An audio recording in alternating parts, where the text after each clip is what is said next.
When there is a battle between logic and emotion, emotion always wins. If you change how you feel about something, you change how you act. Losing your temper almost never does you any good.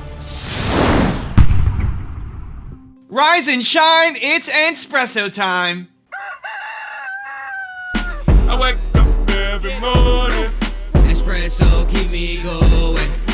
I wake up every morning. Hey, it's Evan Carmichael, and this channel was created to help you overcome the #1 challenge that is holding you back, a lack of belief in yourself. You watch these videos because you know there's something more inside you too. You've got Michael Jordan level talent at something. So let's start your day off right together. Grab your coffee and sip on today's message from Marisa Peer. Also, if you want to have more self-love, check out my 254 series. It's free. The link to join is in the description below. Successful people do what they hate to get to where they want to be. It doesn't matter how talented you are, if you don't have self-belief, you're not going to get anywhere.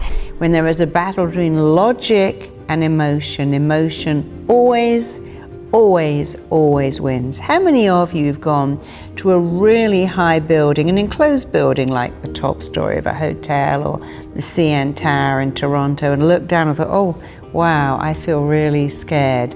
My logic mind knows that I'm safe, that the glass is that thick, that I can't fall, but the emotion that's making my stomach lurch is winning. So when you have a battle between emotion and logic, emotion always wins.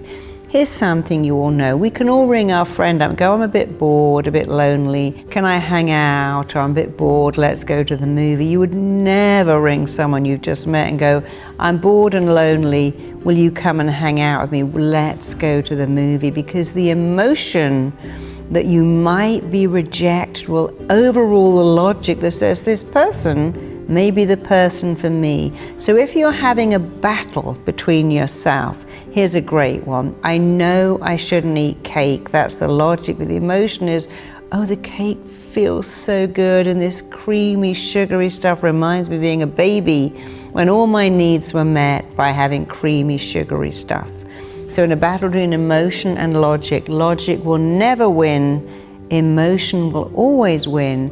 And you can make that win for you by making it a better emotion. So here's how to do it. Here's an emotion. I'm scared to ask for a pay rise in case my boss laughs me out of the office. Make it a stronger emotion. If I go to my boss and show them what I've done, how valuable I am, that won't happen. Here's an emotion. I really want to ask that person on a date. I'm not good enough. Change the emotion. I'm wonderful, I'm amazing.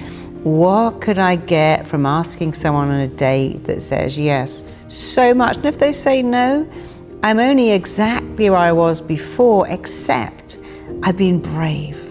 I've done something courageous. I've taken action. Even if it doesn't work out, I've lost nothing, but I've gained courage. So when you're having a battle between logic and emotion, emotion always wins, logic never wins. That's why you could stand on the windowsill of your apartment if it was on the ground floor, but you would never stand on the windowsill same size if it was 100 stories up, because the emotion that you may fall will defeat the logic that says, I can do this when it's a few feet off the ground. Why can't I do it up here? Because emotion overrules logic. You can make your life phenomenal, extraordinary, and wonderful by always using emotion to defeat emotion. If you change how you feel about something, you change how you act. The problem is, most of the time, we don't catch our feelings. If you're feeling negative, angry, frustrated, depressed, it doesn't matter what the thing is that you're trying to accomplish, you're not going to give it your all and you're not going to get results because of your negative emotional state. If you don't start changing how you feel, you're never going to make progress on the goals that you set for yourself. So one of the things I love doing whenever faced in a negative situation is say it's the best. It's the best. I'm wearing this hat. Says Fanta because friend of the channel, Mark Drager, pointed out to me when I was saying it's the best that I'm a reframer. I'm reframing. I never heard of the concept before. Reframing means you take this negative situation and then you spin it You reframe it so that it's positive, so that it motivates you, so that it's exciting, so that it pushes you forward instead of it being a negative thing that is all-encompassing and depressing and brings you down. And he said, well, you're always positive because you're just a reframer. And he has this Enneagram, and I'm a number 6 or something. I don't know. He can give you more details. You want to know what number you are and what it means, go follow Mark.Drager on Instagram and ask him. But I don't think that's something that's just in me. I think everybody can learn how to do it. Everybody can learn how to reframe. You take whatever negative situation that's in front of you and say, this is the best. Right now, this is the best. Where this came from was I was on an airplane from Vancouver to Los Angeles. And that's a 5-hour flight, give or take. And I had to sit next to this really smelly dude, and there was no other option. I had to stay on the plane. I had to make my flight. I had to speak at this event. The only other option was get off the plane. And he was really smelly. I'm sure he didn't want to be smelly, and sure that wasn't his, intention or ambition. It just happened. Probably had 3 stopovers, hadn't showered in however long, and just, he stunk. And in my head, I'm trying to find solutions. There's no solutions, and so I'm upset. I'm complaining. There's 15 seconds of back and forth. Say, this sucks. I can't believe it. And then here's what happens in my head. I say, this is the best. This negative thing that's in front of me right now, this is the best. This is my chance to show myself what I'm made of, right? And so he's sitting right here next to me. I'll look over and just breathe it in. Breathe that in. Breathe in that smell. Breathe it in. To show myself that this is not the limit, that this one dude is not going to ruin my day. And I feel great now about myself because self-confidence comes from doing difficult things. And I just did something difficult. And that's where it's the best came from. It was a quick trigger to myself to say, this is the best. It's the best. And now it's become this thing that anytime I'm facing a really negative situation that feels overwhelming, impossible, just want to complain, find somebody to blame and say, it's your fault. No, this is the best. This is my chance to show myself and the world what I am made of. And so you can flip it for yourself. What is so overwhelming, so impossible, so crazy that is bringing you down? You look at your calendar, you look at your list of emails, and it's just depressing. Great. This is the best. If you believe, like I believe, that your purpose comes from your pain, if you believe that the thing that you struggled with the most in life becomes your calling for the rest of your life, the time that you struggled and suffered the most as a human, your purpose for the rest of your life is to help other people who currently are who you used to be, then that thing that happened, that massively negative thing, the most painful moment in your life, actually is the best. Because it's going to allow you to serve hundreds, thousands, maybe millions of people through your purpose. So that negative thing's in front of you. Tell yourself, it's the best. So how can you start reframing? I'm going to give you a 3-step process that I think will help. Step number 1 is just lead with it's the best. Look at the problem that's in front of you right now and ask yourself, how is this the best? How is it the best? Even though it sucks, it's negative, it's impossible, whether it's some small thing like somebody cut you off on a street or there's a big snowstorm outside, how is it the best? How is this your chance to rise up and show yourself what you're made of? Just make a list, like write it down right now. What is the big problem in front of you and how can it be the best? Step number 2 is tell yourself that this is just a warm-up. This is just a warm-up. This thing that is impossible and all-encompassing and feels so heavy on your shoulders is just the warm-up. And this works whether you're actually lifting weights like the guy here on my shirt is. If you're lifting weights and you feel like you've only got one more rep in you and you tell yourself this is just a warm-up, you know what? You're gonna be able to go just a couple more.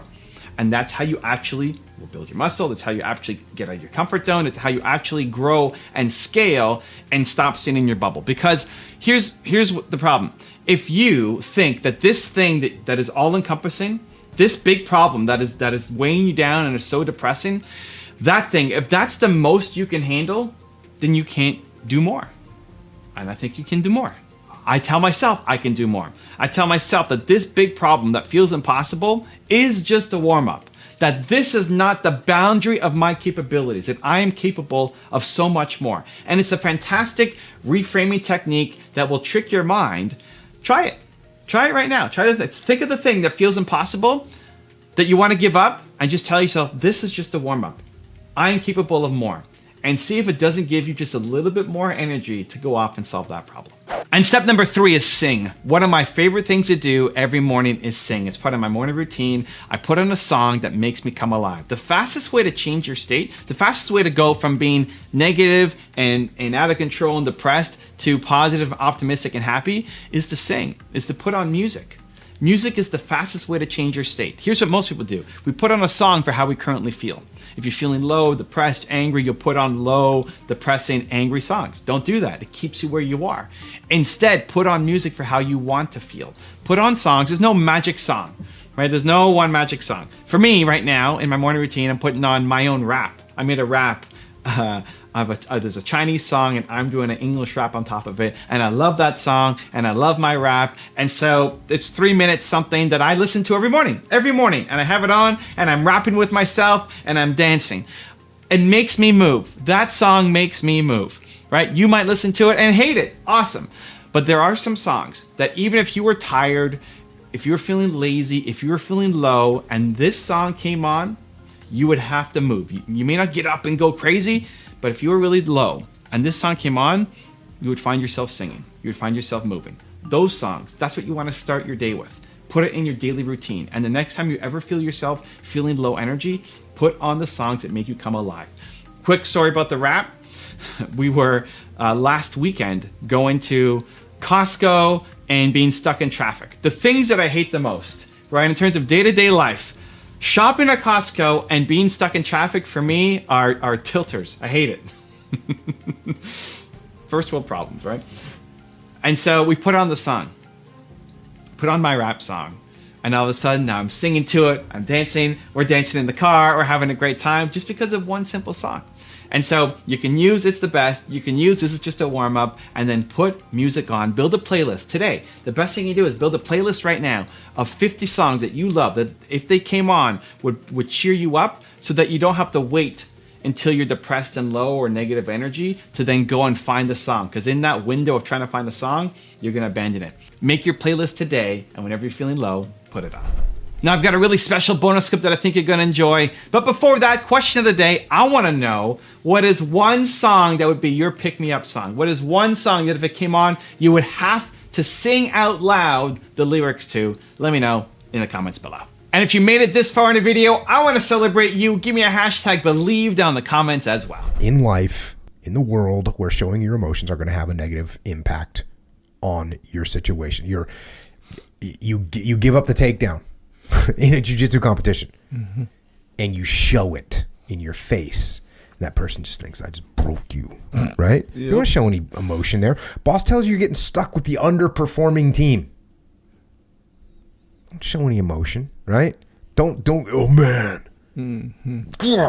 Don't do that. But hey, what about this? Here's a good one. Boss is giving you feedback that you don't agree with. Roll your eyes, you know what I mean? The heavy sigh, the clenched teeth as you're trying to listen with this person. You don't even respect him. He's telling you, what's that going to get you? Not going to get you anything. Then showing that negative emotion there, you need to keep normal face in that situation. Your kid's doing something that's annoying. It's trying to test your patience. And they're just trying to piss you off. Don't let them. Keep it in check. Get told to go to the other line in DMV. After you've been waiting for an hour and one, don't freak out. Don't show any emotions. Got it. Yep. Here's another one. We already talked about this one. Your friends are poking fun at you because you missed a shot at the range, or you got lost on a land navigation course, or whatever. Don't get all mad. Don't get frustrated. Don't show any emotion. You know? They make fun of your haircut. They make fun of your accent. They make fun of whatever. Don't show emotions. Don't freak out. That's the other balance. Now, there are also times where you might have to force yourself to show some emotion just to get the point across, right? Your kid hasn't listened to you after 5 or 6 violations. You might have to show some anger.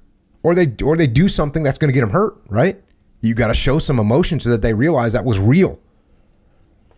But flying off the handle and losing your temper is almost never does you any good. So, yeah, you have to be balanced. In order to be balanced, you have to be in control. And in order to be in control, you have to detach from your emotions so you can control your emotions and not let your emotions control you.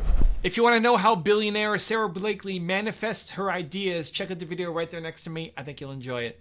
Continue to believe, and I'll see you there.